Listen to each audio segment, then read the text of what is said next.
Morning student. बेटा हमारा 7th class की संस्कृत धारा में हमारा 12 चैप्टर कंप्लीट हो गया। आप लोगों को पता है, इसके अर्थ बस लिख के मैं भेज दूंगी। जो 12 चैप्टर हमारा क्या था, त्रय सिद्धांत, 3 सिद्धांत। अब हमारा त्रयोदशय पाठ है, स्टार्ट होगा, मतलब 13वां पाठ। त्रयोदशय मतलब 13वां पाठ। व्यवहारम मतलब क्या था, बिहेवियर। हमारा जो व्यवहार रहता है वो कैसा रहता है, सामने वाले व्यक्ति के प्रति या किसी की प्रति। एक सबका जो बोलने का ढंग हुआ, किसी के साथ में कैसा व्यवहार कर रहे हैं हम, कैसी लैंग्वेज यूज कर रहे हैं। अगर उसी चीज़ को हम प्यार से और अच्छे से बोलेंगे तो अलग, और जैसे कोई हमारे घर आया, हम चिढ़ गए, थोड़ा मुंह नाक बनाने लगे, ज़्यादा अच्छे से बात नहीं करे, ये व्यवहार में आ जाता है।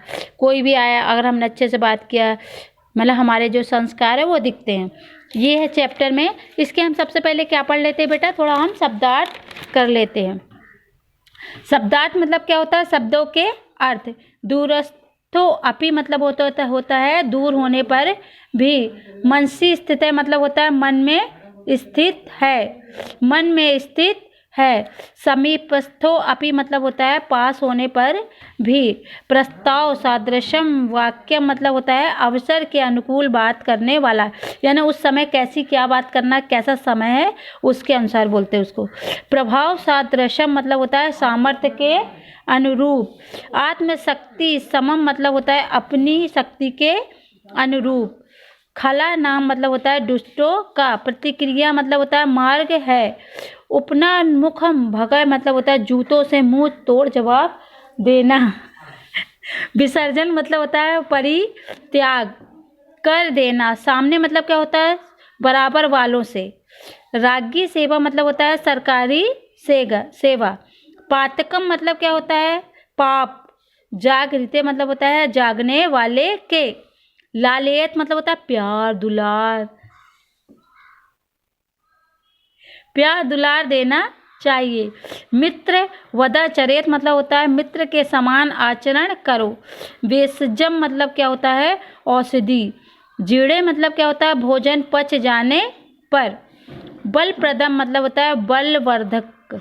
और भोजनते मतलब क्या होता है खाना खाने के बाद, आफ्टर ईटन फूड।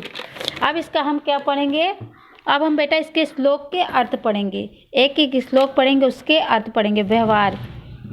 दूरस्थो अपि न दूरस्थो यो यस मनसि स्थितय यो यस हृदय नास्ति समीपस्थो दूरतय।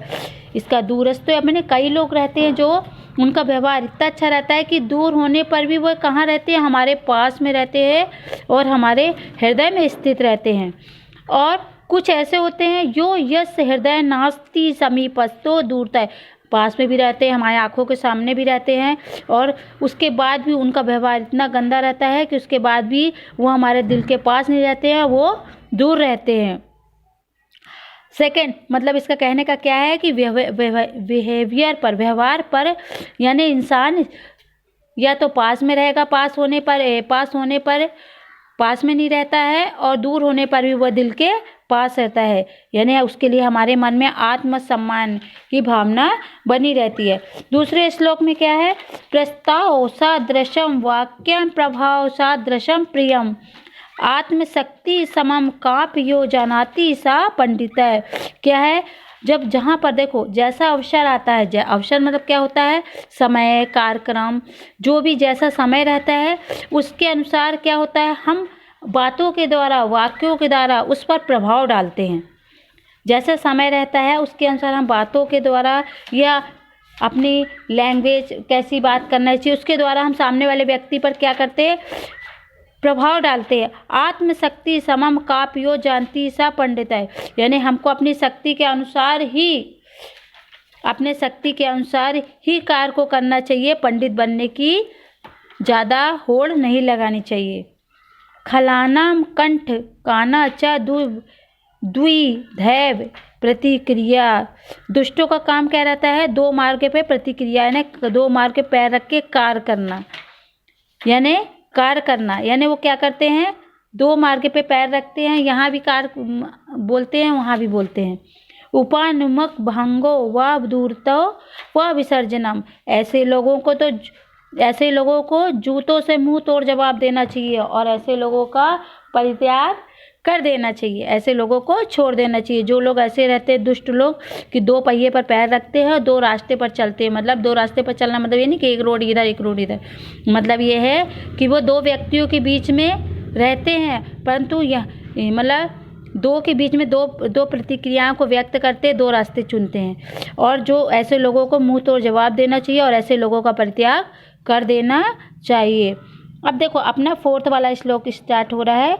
समाने शोभते प्रीति रागी सेवा च शोभते, यानी क्या है, हमें क्या करना चाहिए, यानी हमको बराबरी वालों से ही संगति प्रीति मतलब होता है प्रेम बनाना चाहिए और उन्हीं लोगों की सेवा करना ही हमको शोभा देता है।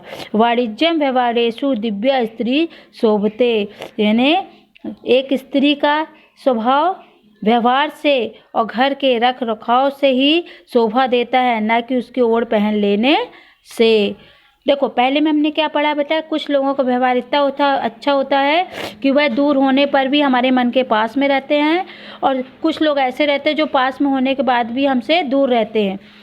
दूसरे श्लोक में हमने क्या पढ़ा बेटा कि अवसर आने पर जो लोग अच्छा प्रिय बोलते हैं कि उस समय पर क्या कैसा व्यवहार करना चाहिए, कैसा बोलना चाहिए, और हमेशा ऐसे ही रहना चाहिए। हमको अपनी शक्ति के अनुरूप ही कार्य को करना चाहिए। जब हमको पंडित जैसा ज्ञान नहीं है तो ऐसा ज्ञान नहीं बताना चाहिए, पंडित जैसा नहीं बनना चाहिए।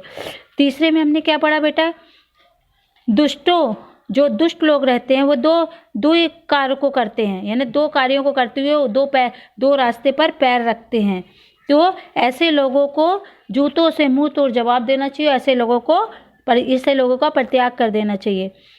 अब ये क्या है, हमको हमेशा अपनी बराबरी, 4th वाले में क्या पढ़ा बेटा, हमने क्या पढ़ रहे हैं, यानी हमको हमेशा अपने बराबरी वालों से ही प्रेम रखना चाहिए और उन्हीं के साथ उनकी सेवा करना ही शोभा देता है। उस प्रकार से जिस प्रकार से एक जो स्त्री रहती है वो उसके पास धन दौलत नहीं रहता, पैसे नहीं रहते, पहनी नहीं रहती, परंतु उसका व्यवहार इतना अच्छा रहता है कि वह घर में व्यवहार और प्रेम से ही शोभा देती है। आपको मैंने 4 श्लोक के आपको अर्थ समझाया बेटा, उसके बाद में मैं 3 श्लोक के अर्थ समझाऊंगी। आज के लिए इतना, मेरे ख्याल से आपको पूरा समझ में आ गया होगा। ओके बेटा, good day and good bye.